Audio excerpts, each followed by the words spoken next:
না, কাছে যে আর একটাও টাকা পয়সা নেই। কাছে যা টাকা পয়সা ছিল সব জুয়া খেলে নষ্ট করে ফেলেছি। এখন যে একটা বিড়ি কিনে খাবো সেটারও কাছে নেই। জমি জায়গা বিক্রি করি, লোকের কাছে টাকা ধার নিয়ে জুয়া খেলি আর বলি এবার হারি বা জিতি, জুয়া আর জীবনে খেলবো না। কিন্তু এই জুয়া খদের এই জীবনকে, জুয়ার নেশা জীবনেও ছাড়বে না। এখন কি করি কি করি? এই গ্রামে তো এমন কোনো মানুষ নেই যে তার কাছ থেকে আমি টাকা পয়সা ধার নেবো। ও কি রিপন ভাই আসছে না? এই বেটা মনে হয় বিদেশ থেকে অনেক টাকা পয়সা নিয়েছে। এই বেটা তো আমার সম্পর্কে কিছু জানে না। আমি যে কত বড় সিটিং বাজ ওরা আজকে আমি দেখাবো, আর ওরা আজকে টুপি পরাবো।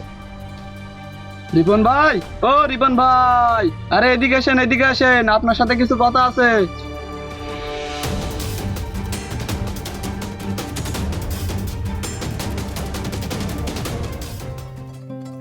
এই কি রিপন ভাই, তুমি কবে আসলে ভাই দেশে? এই তো মুস্তাকির ভাই, কিছুদিন হলো। তা বলো, তোমার খবর কি? কাজ কাম কি করছো? কাজকর্ম, কাজকর্মের কথা জিজ্ঞেস করি না ভাই। আল্লাহর ইচ্ছায় দিনকাল ভালো যাচ্ছে। এই দেখেন, এই পিছনে যতদূর দেখা যাচ্ছে এই সব ঘেরি আমার। আর এই সামনে এইসব ধানের ক্ষেতগুলো দেখতে পাচ্ছেন না, এগুলো সব আমার। আর রিপন ভাই, আমার একটা মুদিখানার দোকানও আছে। সবই তো ঠিক আছে ভাই, আল্লাহর ইচ্ছায় সব ভালোই যাচ্ছে। কিন্তু সমস্যা একটা হয়ে গেছে ভাই। কি সমস্যা ভাই? তাড়াতাড়ি বলো দেখি। ওই জন্য তোমার মুখটা শুকনো শুকনো লাগছে। আরে রিপন ভাই, সমস্যাটা তো একটু আছে, তা বলবো ভাই? না, থাক, আমার আবার লজ্জা লাগে। এ কি মুস্তাকিন ভাই, আমরা সব এক গ্রামের লোক, তার মানে কি আমরা সব ভাই ভাই? তা তোমার সমস্যা তুমি যদি বড় ভাইয়ের সাথে না বলো, তা কি করে সমাধান হবে? সেটা তো ঠিকই রিপন ভাই, কিন্তু কি করে যে বলি। আরে না না, বলো বলো, কোনো ব্যাপারই না। ভাই বলছিলাম যে আমার ওই মুদিখানার দোকানে আছে না, হ্যাঁ, তাই কি হয়েছে? এটা তো রমজানের মাস, তা আমার ওই মুদিখানার দোকানে কিছু মাল তুলতাম। এই ধানের ক্ষেত দেখতে পাচ্ছেন না, এটা আর 15-20 দিনের মধ্যে উঠে যাবে। তাই 15-20 দিনের জন্য কেউ যদি আমার 10-15 হাজার টাকা যদি কেউ ধার দিত, তাহলে আমার খুব উপকার হতো, বুঝলেন ভাই? ও, তা রিপন ভাই, তুমি তো বিদেশটা বাড়িয়েই চাও, তা আমার 10,000 টাকা ধার দাও। এই ধানটা বিক্রি করি তোমার টাকা দিয়ে দেবো রিপন ভাই। আরে এটা কোনো বিষয় হলো মুস্তাকিন ভাই? এইটুকু কথা বলতে গিয়ে এত লজ্জা করলে হবে? এই নাও 10,000 টাকা, গুনতে হবে না, পুরোপুরি আছে। আর তোমার সাথে আমি 15-20 দিন বাদেই দেখা করবো। আরে রিপন ভাই, তুমি যে আমার উপকার করলে, এই গ্রামের কেউ আমার এরকম উপকার করবে না। আমি এই ধানটা বিক্রি করি, আমার সব টাকা শোধ করে দেবো। তা যাই, আমি এখন দোকানে মাল আনতে হবে।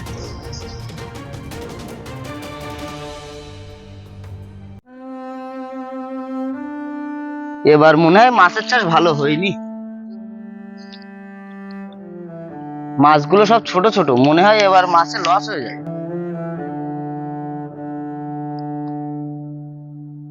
দেখি সেলিম, তুই মুস্তাকিনের খেলিটা কি করছিস? আরে রিপন ভাই, বিদেশ থেকে কবে বাড়ি আসলে? কেমন আছো? ভালো আছো তো নাকি? আরে তুই বল, তুই কেমন আছিস? আমি তো ভালো আছি রিপন ভাই। তা তুমি বললে এটা মুস্তাকিনী গেরি, মুস্তাকিনী তো কিছুই নেই। মানে এসে কি বলছিস তুই? ও, এবার বুঝলাম তুমি ওই চিটিং বাজের ফাঁদে পা দিয়েছো। তুমি ওকে টাকা দিয়েছো নাকি?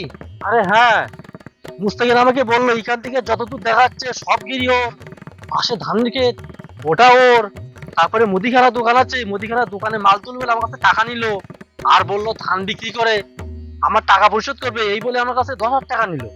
আরে রিপন ভাই, টাকাটা ধার দেওয়ার আগে গ্রামে কারো কাছ থেকে শুনলে পারতে না ছেলেটা কেমন?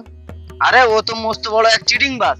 ওর বাবা যা জমি জায়গা রেখে গেছিল সব বিক্রি করে জুয়া খেলে নষ্ট করে ফেলেছে। এখন তাহলে আমার 10,000 টাকার কি হবে? এ, তোরা কি মুস্তাকিনী দেখেছিস? কেন রে, ও কি তোর কাছ থেকেও টাকা ধার নিয়েছে? এ, ও তো টাকা ধার নিয়েছে, ওসব কথা বাদ দে, তো আমার শালিনে পালাইছে। চল দেখি, আমরা সবাই ওর বাড়ি যাই।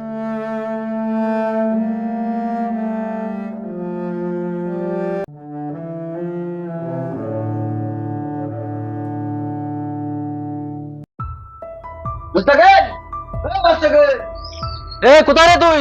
বাইরে আয়। এ মুস্তাকিন, শুনতে পাচ্ছি নাকি কানে? লোকের কাছ থেকে টাকা পয়সা নিয়ে খাইছি, দিন রাতে খাইতে হয়, জানিস নে? কখন থেকে টাকা টাকা করছে? এ কি ঘরে তো তালা মারা। এখানে একটা চিঠু আছে দেখছি, চল তো ওখানে গিয়ে বসি, কি লেখা আছে দেখি।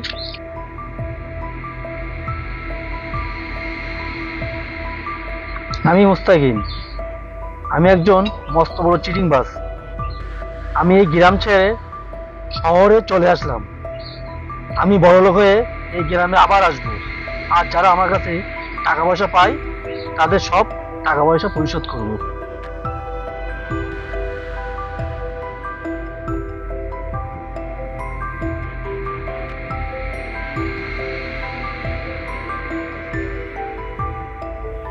আমাদের ভিডিওটি যদি ভালো লেগে থাকে তাহলে অবশ্যই লাইক, কমেন্ট, শেয়ার এবং চ্যানেলটিকে সাবস্ক্রাইব করতে ভুলবেন না।